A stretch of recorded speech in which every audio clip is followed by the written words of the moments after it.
Hi, my name is Khalidah, 21 years old, and I'm a DELLAA intern.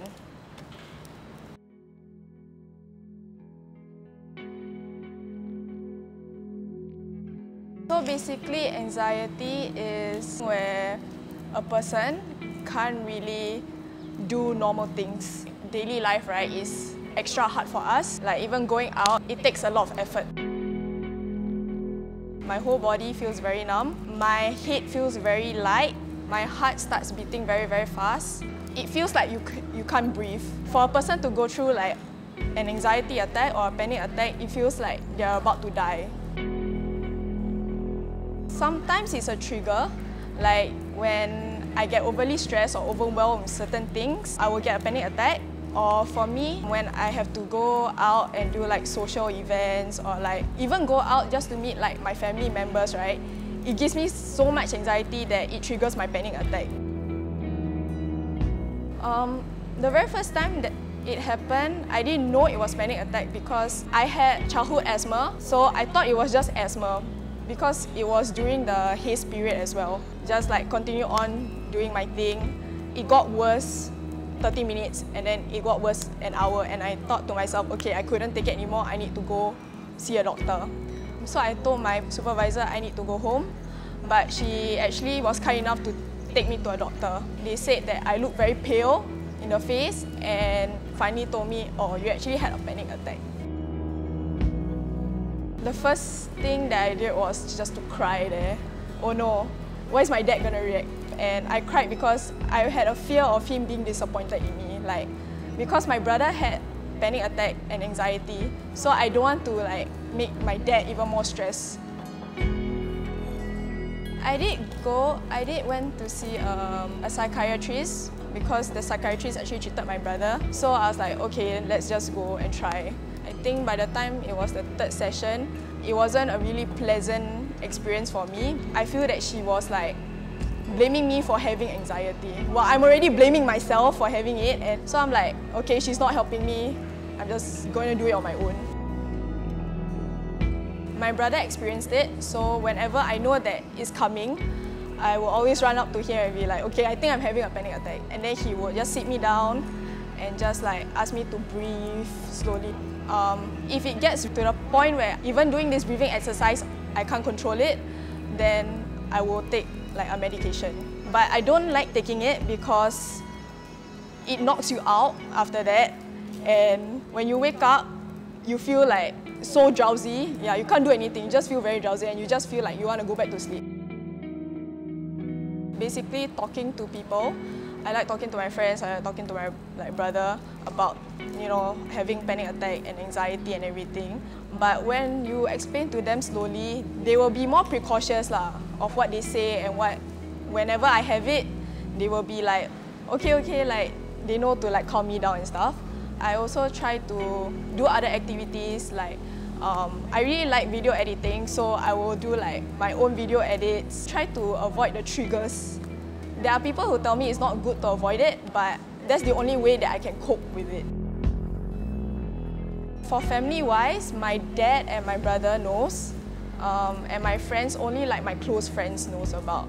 When I told my dad, I said to him that, you know, this is not something that I want, it just happened, it's a mental illness, I can't help it. At first, yes, I was very scared to tell my friends because I thought they're going to judge me for having such mental illness. When people don't understand that you have it, right, they will be like, why do you have it? Like, can't you just get over it? So I was very scared at first, but then I told one of my good friends, and then she told me that she also experienced the same thing, anxiety and panic attack. So I was like, oh, okay, like I didn't know that either. So we started talking more and more. It's not a bad thing to open up and say that you have such mental illness like anxiety or panic attack, because you never know who else has it, to be honest.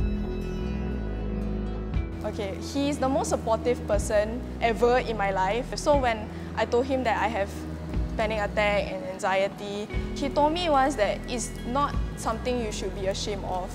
So that really like made my heart like, honestly melt, but it's very wrong if your brother melt your heart. So it's alright, it's okay if you have it. Yeah, just know that there are other people out there that's facing the same thing as you. You're not alone. Once you know that you have it, try to get help. If, you know, like a doctor, like psychiatrist doesn't help you, try to find a way to talk to somebody, you know.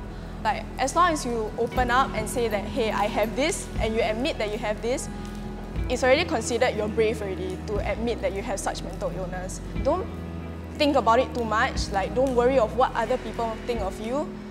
Just know that, you know, you're going to be okay. It's going to be alright. Yeah.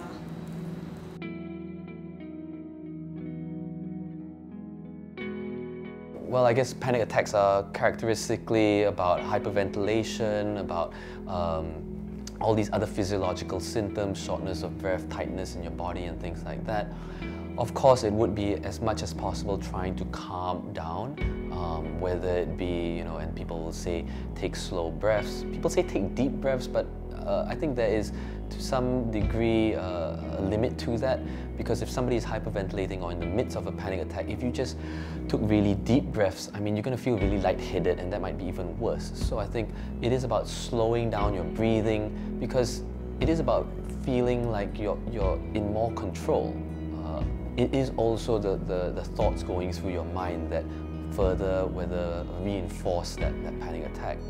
People going through panic attacks, they start fearing that they are having a heart attack. People think that they're going to die. People think, you know, all sorts of things as well.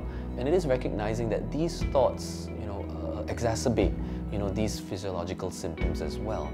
So it is whether a bit of positive affirmation or self-talk, recognizing, you know, that no one has actually died from a panic attack, that yes, it's very uncomfortable, right? But what people tend to do is they give in to those thoughts, and the more those thoughts, you know, become negative and become a loop, the more those physiological symptoms come up as well. So the two things here is, firstly, it's really trying to calm yourself down, slow breaths, whether that be distracting yourself, you know, on your phone or talking to somebody or something like that. But also it is the thought processes and actually acknowledging, okay, I'm having a panic attack right now, I'm not going to die from it, it's very uncomfortable, but what can I do in this situation? How can I bide my time until it does and will come down?